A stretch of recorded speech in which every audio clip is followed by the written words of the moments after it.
DPRD Banjarmasin semakin teliti melakukan pembahasan anggaran pada Dinas PUPR Banjarmasin, bahkan dalam rapat anggaran yang digelar di ruang paripurna DPRD Banjarmasin, Jelang Kemarian Senin 29 Agustus 2022. Pembahasan anggaran begitu alot hingga akhirnya mempendingkan rapat dan meminta Dinas PUPR Banjarmasin untuk membenahi atau menata kembali susunan anggaran yang diajukan. DPRD Banjarmasin semakin teliti melakukan pembahasan anggaran pada Dinas PUPR Banjarmasin, bahkan dalam rapat anggaran yang digelar di ruang paripurna DPRD Banjarmasin, Jelang Kemarian Senin 29 Agustus 2022, pembahasan anggaran begitu alot hingga akhirnya mempending rapat dan meminta Dinas PUPR Banjarmasin untuk membenahi atau menata kembali susunan anggaran yang diajukan. Ketimbang kita debat-debat saja dalam pembahasan dengan angka yang tidak fit, saya rasa mungkin... Wakil Ketua DPRD Banjarmasin Matnor Ali FSE Waitakuni Prima TV memedahkan dalam pembahasan anggaran kadalah sembarangan, namun harus dicermati secara teliti pagu-pagu anggaran yang telah diajukan oleh SKPD.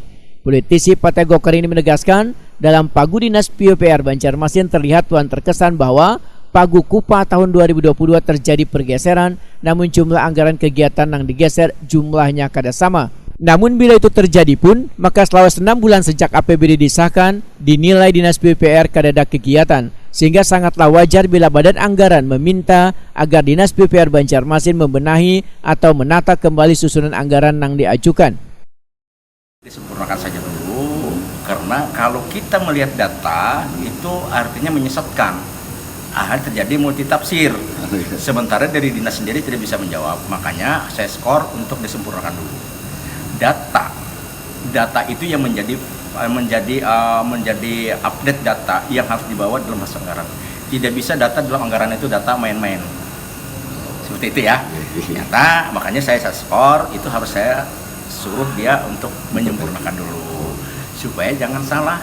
Begitu kita bahas tambah ini kurang ini ternyata data kada update ya salah.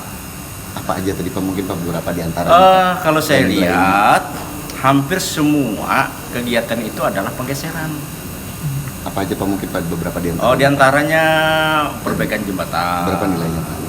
Itu banyak, ada penggeserannya miliaran lah bisa seperti dia, ada mungkin infrastruktur. Matnor Ali F mengingatkan SKPD jangan sekali-sekali untuk menggeserkan anggaran yang sudah disetujui dengan beda kegiatan, apalagi anggarannya digeser dengan beda program karena sangat berbahaya.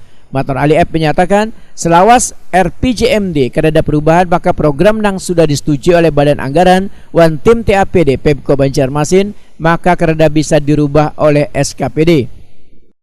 Artinya yang jelas kalau semua kegiatan misalnya ada kurang lebih 70 kegiatan ya. Dari 70 kegiatan itu semuanya penggeseran dengan angka yang sama. Itu nggak benar. 70-nya itu Pak? Ya ada penggeseran. ada hasil misalnya silpa hasil tender. Misalnya lelang nih 2 miliar, ternyata lelangnya cuma 1,8, misalnya 200, misalnya ada sisa. Nah itu boleh digeser. Oh iya, karena ada bekerja Pak. Ada kegiatan kan? Nah, kalau misalnya 2 miliarnya digeser 2 geser, ya itu kan beda. Itu ya maksudnya. Nah, seperti itu ya. Sementara itu, Kepala PUPR Banjarmasin Suri Sudarmadia menyatakan akan secepatnya membenahi atau menata kembali susunan anggaran yang diminta oleh Badan Anggaran. Ya, yang pasti memang penyajian kami terkait data dukung untuk proses PDP ini mungkin belum sempurna gitu aja, sehingga jika orang yang tidak menjalankannya harus belajar dulu kan, ini apa benar kada, lalu berkembang istilahnya pemikiran simpulan yang memang berbeda. Sebenarnya itu mungkin kesalahan kami aja. Data yang kami tampilkan tidak detail gitu ya maksudnya itu. Tidak, sebenarnya bukan tidak terlalu detail juga, teman-teman para anggota juga tidak minta yang terlalu detail. Paling tidak orang setelah melihat tabel itu sudah bisa membayangkan yang bergeser yang mana.